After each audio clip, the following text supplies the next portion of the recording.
Hello, my name is Agnes, and today I will be presenting my journey as a servant leader from the ICU bed to the classroom.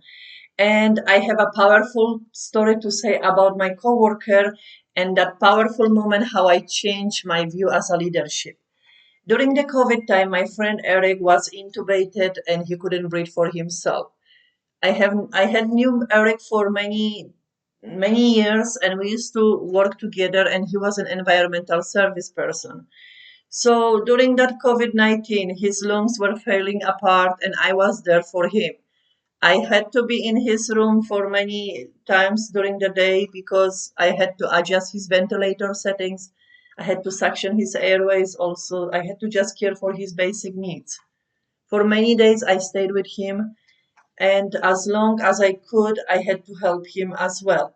So that time I was slowly realizing that I am becoming a servant coworker. And now I know when I study about that leadership that I was becoming and I was growing slowly into the servant leadership that I'm becoming now. My friend was in crisis and I was serving him for many days until he unfortunately passed away. So shifting from the hospital for me, it wasn't a seamless job.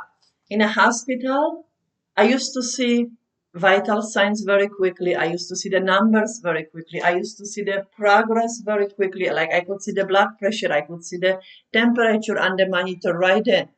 Now in the classroom, as an educator, sometimes the progress is not as quick. Sometimes the student progress, the growth is slower for some reason because every individual is learning differently.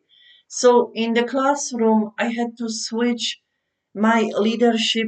Sometimes I had to become a transformational leadership because that time I was like thinking like, what can I do for my students to learn different ways? So I become to think differently, and then I had to adapt. I had to start ask students like, hey, what do you need to do for me? Like, well, how can I help you to succeed? How can I do, what can I do to support you?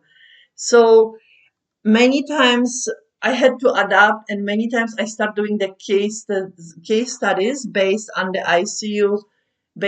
ICU scenarios. And also I used to stay after hours for those students because those students needed me that time. So, and not because I had to, but because I wanted to, because I wanted them to succeed. So for me, balancing two lives is my biggest challenge. One life I have, that's where I go to the hospital and I care for the patients. That's where I respond to calls and I titrate the ventilators. And another life I have when I guide future respiratory therapists through the education. So I don't see myself as a manager. I don't see myself as someone with the title, but I see myself as a servant leader that is kind, that leads through the service, empathy, and support. And as Nordhaus explains, that leaders are rooted in the desire to serve others first and then lead in the way to empower others to succeed and grow.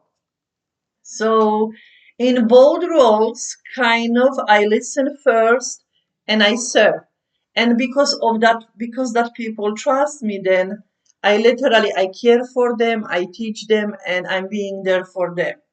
Sometimes even in the hospital policy fails or clashes, I return to core of servant leadership to uplift others before myself.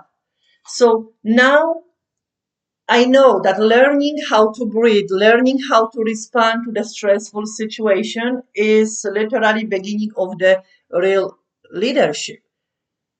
And my motivation is to lead through the service. What keeps me going? It is very simple. When I teach a patient, I impact a life. When I teach a student, I impact many lives because the students go on work and they will be serving as employee of the hospital. So that ripple effect is what inspires me. I want to carry my students the same mindset in the clinical work. Literally, what do I mean by this?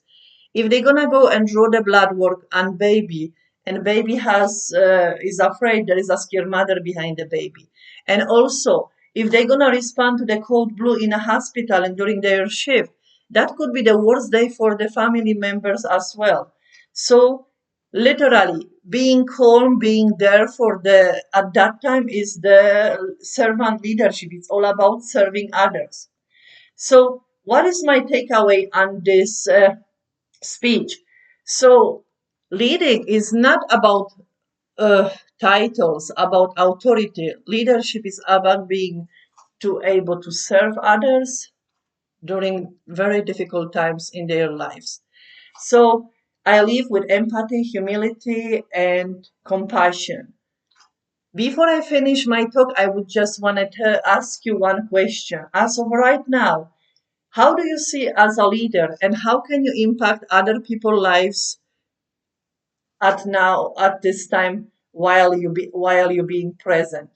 Thank you for your attention, and if you have any questions, let me know.